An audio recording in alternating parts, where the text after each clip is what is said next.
All right, so the next assignment is to make a chimera.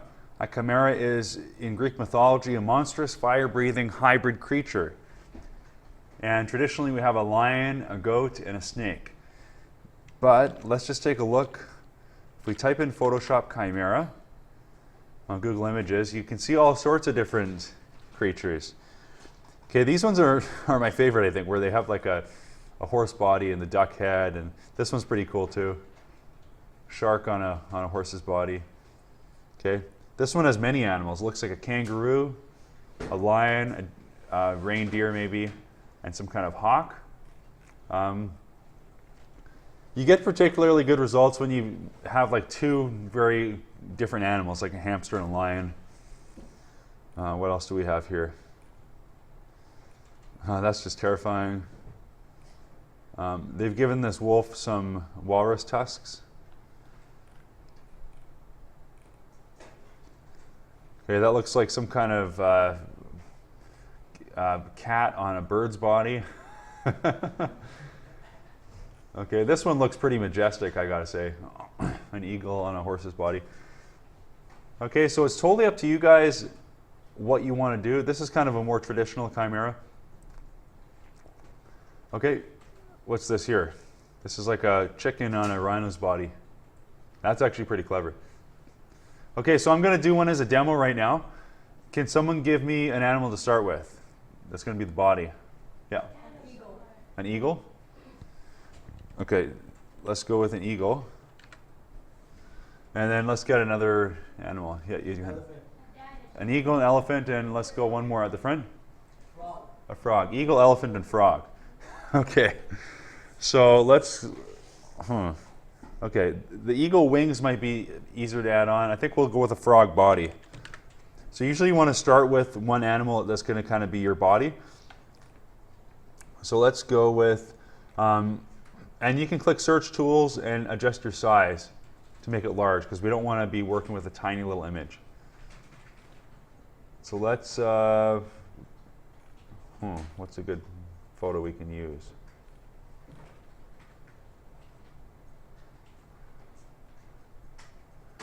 Let's go with, trying to find one that has a nice big background. Maybe this one here, an action shot. We can give it wings. Maybe this one. What's happening here? Okay, let's try that. I'll look for a jumping frog. So trying to find a quality source image is also kind of challenging for this too. Let's go with, this one could look kind of cool. Okay, so I've got this image. I'm just going to right click, copy, go into Photoshop, Control N, which will make a new file. And the width and height are going to automatically be set to whatever image I copied. Okay. Don't feel like you guys have to keep up with this, guys, because I'm going to be moving pretty fast. Okay, but you can rewatch this video. So there's my body. I think I'll do the elephant head next. So what I want to do is try to find an elephant's head that's in the same kind of perspective as this frog head. So I don't want to get an elephant that's head on. I want to get one that's from the side. So maybe this one here from the side. Oh, this one would be perfect actually. A jumping elephant. Okay, so let's view that image. Right click, copy. And now I'm going to press Control V to paste it in here. And what I can do for this is I'm just going to get the polygonal lasso, which is the third tool down. And I can zoom in a little bit to the elephant head, Control plus. Let's just center on it. And I'm just going to carefully trim out the head. Okay, actually, the sky is easy to cut out, so I'll show you that in a sec. But I want to trim around this part here. So I'm basically just clicking as I go. It might be hard to see on the big screen, but you'll see what I mean. So I'm just clicking Oops. Okay, I clicked too early, so now it's kind of cut that off. I got to do that again. Okay, you can be kind of rough around the neck, but I definitely want to be fairly accurate around the chin here.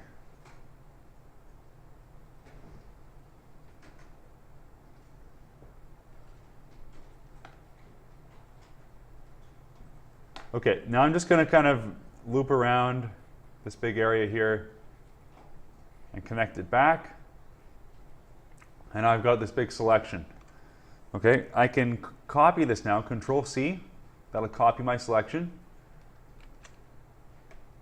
And now I can hide this elephant layer. So click on this eyeball. Okay, and then Control V will paste it back on. Okay, you'll notice I do have the sky here still. The reason why I wasn't too finicky about that is because I can use the magic wand to select the sky. Okay, I'm just going to increase my tolerance to maybe 30. That's pretty good. So you select and then you can just hit delete. Magic wand will select similar colors together. Okay, to deselect, I'll tell you a trick here. I always press M to get back to my marquee, and then I can just click anywhere. Okay, now I can press V to get my move tool again. That's back here. Saves you from always going back to the toolbar. Okay, so let's maybe put that about there.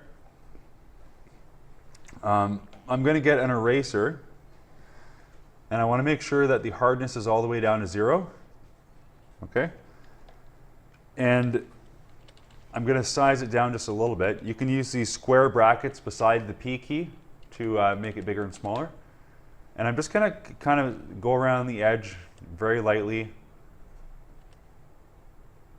just to kind of blend this in to the frog's body.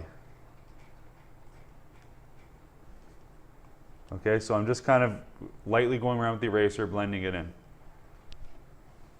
Okay. So the next thing I can do, if I want to match the color better, you can definitely go into your image adjustments. So we could, try playing with the hue here, try to get that green color or whatever. But another way you can do that is if you go to your brush, you click and hold on brush, you can get the color replacement tool. Okay, and now what I can do is I can hold Alt to sample the green from the frog, and now I can actually paint that green onto the elephant.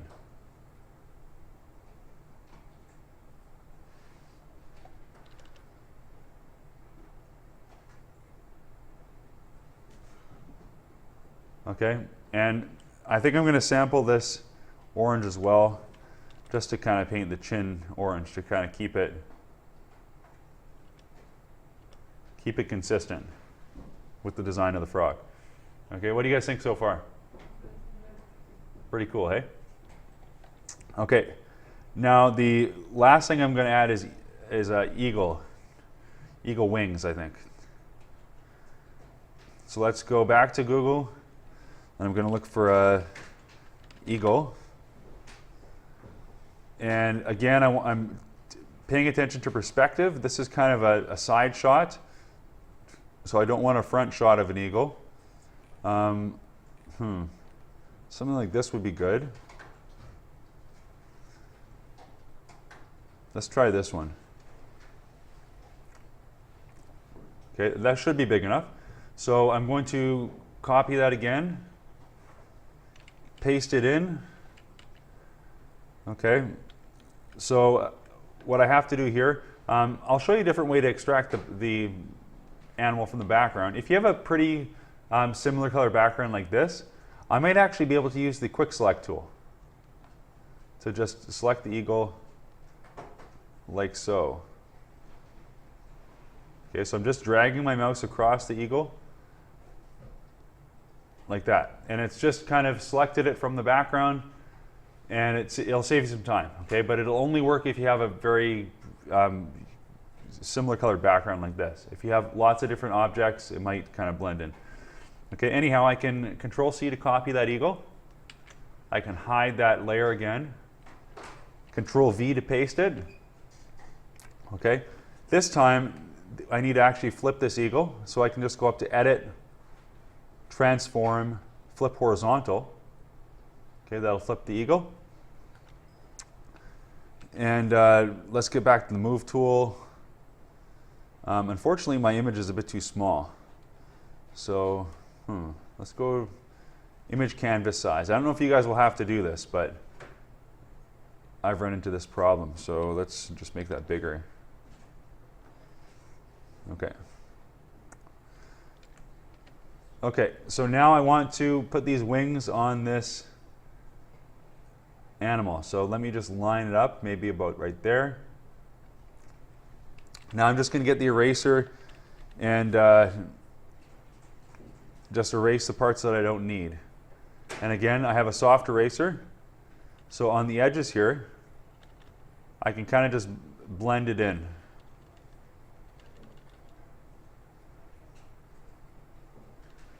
Okay, so that looks pretty good. Let's get the color replacement brush again, right here. So I'm going to sample that green of the frog, and I'm going to paint it on the wings.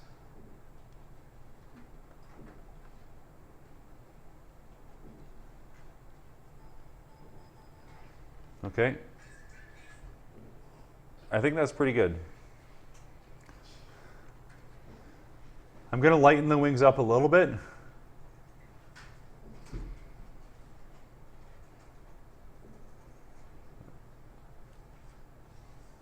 Okay.